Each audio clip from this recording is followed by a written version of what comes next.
Alam mo, pinsan, nagulat talaga ako sa'yo kanina.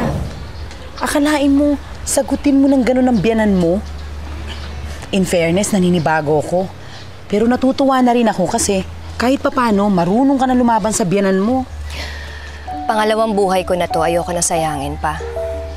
Hindi na ako yung dating Mabel na kilala mo. Hindi na ako nanduduwag sa kahit kanino pa man. Kung sa kamatayan nga, nalabanan ko eh. Yung kalupitan pa kaya ng ibang tao.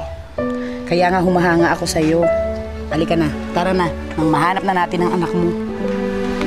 Excuse me po. Diyan ho ba kayo nakatira sa bahay na yan?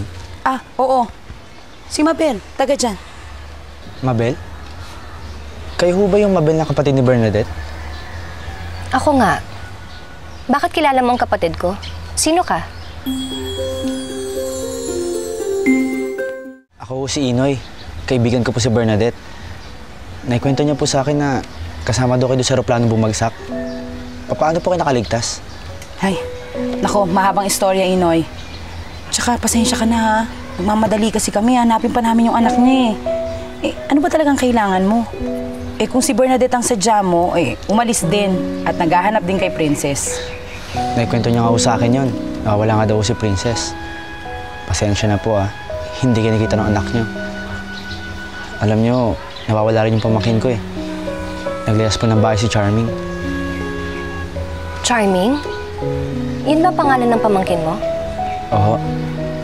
Ang tagal ko na nga siyang hinahanap pero di ko pa rin siya nakikita eh.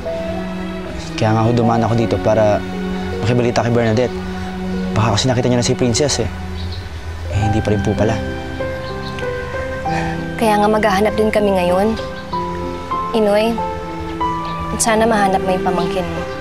Salamat ho. Sana makita niyo na rin si Princess para magkasama na kayo ng anak niyo. Salamat. Halika na, Doris. Siya, sige, Inoy. Mauna na kami sa'yo, ha? Pero kung gusto mo, hintayin mo na lang si Bernadette dyan. Mag-doorbell ka na lang, ha? Sige ho, salamat po.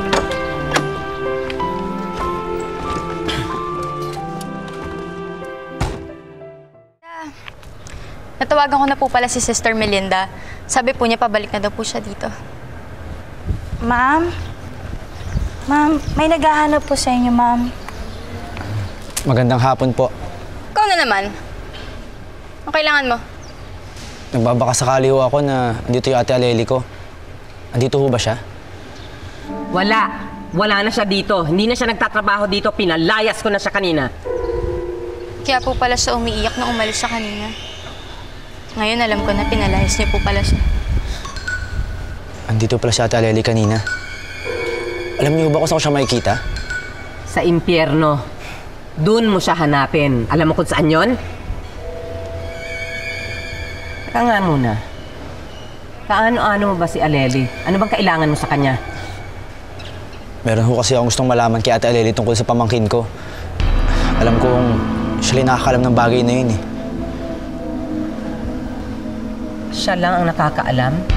Ano bang kinalaman ni Aleli sa pamangkin mo?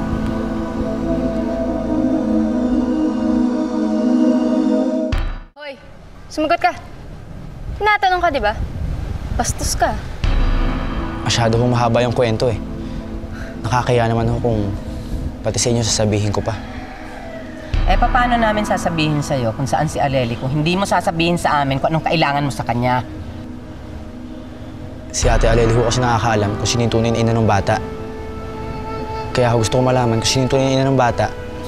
Para naman, alam niyo kung ano nangyari sa pamangkin ko. Alam ni Aleli kung sino ang tunay na ina ng bata? Oo. Si ate Aleli ho kasi nagdala doon kay ate Sofia nung baby pa yung bata. Kaya alam ko na alam ni ate Aleli kung sino yung tunay na magulang ng pamangkin ko.